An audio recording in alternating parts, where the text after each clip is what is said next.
স্বামীজির সেবাযজ্ঞ। পত্রিকার ১১তম বর্ষ, তৃতীয় সংখ্যা। প্রব্রাজিকা মোক্ষপ্রাণা। স্বামী বিবেকানন্দ সমাজ জীবনে বেদান্তের উচ্চ আদর্শকে কার্যকরী করে তোলার উপায় রূপে সেবাকে সংঘের আবশ্যিক অঙ্গরূপে গ্রহণ করলেন। সর্বব্যাপী বিরাট পুরুষের পূজার আহ্বান জানিয়ে তমনিদ্রায় অভিভূত স্বদেশবাসীকে বললেন, তোমরা কোন নিষ্ফলা দেবতার অন্বেষণে ধাবিত হচ্ছ?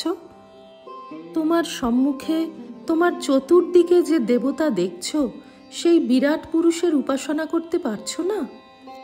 প্রয়োজন চিত্তশুদ্ধি। কিভাবে এই চিত্তশুদ্ধি হবে?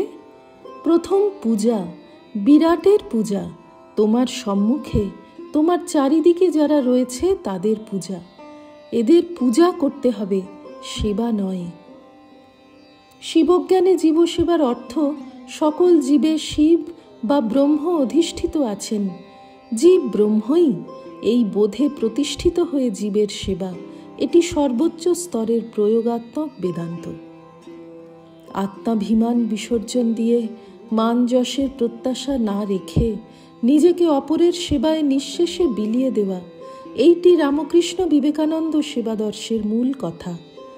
সনাতন শাস্ত্রে উল্লিখিত কর্মযোগের সঙ্গে স্বামীজির প্রদর্শিত কর্মসাধনার পার্থক্য হল, কর্মযোগে শ্রী ভগবানের পাদপদ্মে ফল অর্পণের কথা বলা হয়েছে, আর স্বামীজি পরিকল্পিত প্রয়োগাত্মক বেদান্তে কর্মের ফল ভগবানকে অর্পণের কথাই ওঠে না, কারণ এখানে সমস্ত প্রচেষ্টাই ভগবানের জন্য। শিবজ্ঞানে জীবের সেবার মূল কথাই তাই। এখানে স্বার্থ চিন্তার অবকাশ নেই। স্বামীজি বলেছেন, এবারে নতুন একটা পথ করে দিয়ে গেলুম। এতদিন লোকে জানত ধ্যান, জপ, বিচার প্রভৃতির দ্বারা মুক্তি হয়। এখানকার ছেলেমেয়েরা তাঁর কাজ করে জীবনমুক্ত হয়ে যাবে। স্বামীজি উপলব্ধি করেছিলেন সংঘ ছাড়া কোনো বড় কাজ করা সম্ভব নয়। গুরু ভাইদের লক্ষ্য করে বললেন, আত্মানো মোক্ষার্থম জগদ্ধিতায় চ।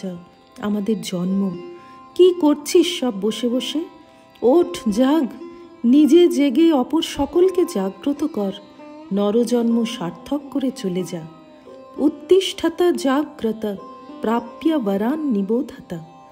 স্বামীজির আহ্বানে সাড়া দিয়ে গুরুভাইরা, বিশেষ করে মুর্শিদাবাদে স্বামী অখণ্ডানন্দ, মাদ্রাজে স্বামী রামকৃষ্ণানন্দ, কাশীতে স্বামী শিবানন্দ, আর্তনারায়ণ সেবায় রত হলেন। স্বামীজি প্রথমবার পাশ্চাত্য থেকে ফেরার পর প্রণালীবদ্ধ করে সেবা কাজ পরিচালনার জন্য একটি প্রতিষ্ঠান গঠন করার প্রয়োজন অনুভব করলেন। বলরাম বসুর বাসভবনে 57 রামকান্ত বসু স্ট্রিটের বাড়িতে 1857 সালের 1 মে রামকৃষ্ণ মিশন অ্যাসোসিয়েশন গঠিত হল কয়েকজন ত্যাগী আর গৃহী ভক্তদের নিয়ে। স্বামীজি বললেন, আমরা যার নামে সন্ন্যাসী হয়েছি, আপনারা যাকে জীবনের আদর্শ করে সংসার আশ্রমে কার্যক্ষেত্রে রয়েছেন, যাঁর দেহাবসানের 20 বছরের মধ্যে প্রাচ্য আর পাশ্চাত্য জগতে তাঁর পূর্ণ নাম ও অদ্ভুত জীবনের আশ্চর্য প্রচার হয়েছে, এই সংঘ তাঁরই নামে প্রতিষ্ঠিত হবে। আমরা প্রভুর দাস, আপনারা এ কাজে সহায় হন। এভাবে রামকৃষ্ণ মিশনের প্রতিষ্ঠা কার্য সম্পন্ন হল।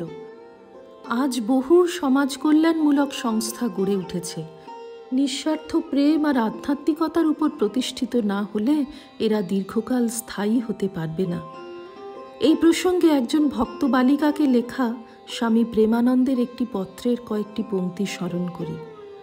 জাগছে দেশ নিবেদিতার নিষ্কাম নিঃস্বার্থভাবে, আবার উঠুক এদেশে গার্গী, লীলাবতী, সীতা, সাবিত্রী দলে দলে।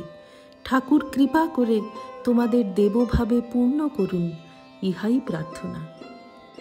শ্রী শ্রী ঠাকুর মা স্বামীজির চরণে প্রার্থনা, তাঁরা আমাদের বিরাট সেবাযজ্ঞের উপযুক্ত হোতা করে তুলুন। শ্রী রামকৃষ্ণার্পণমস্তু। নিবোধত আজকের পাঠ আপনার ফোনে রোজ পেতে চাইলে সাবস্ক্রাইব ও বেল আইকন দুটোই ক্লিক করুন। রামকৃষ্ণ ভাবধারা প্রচারের সঙ্গে থাকুন।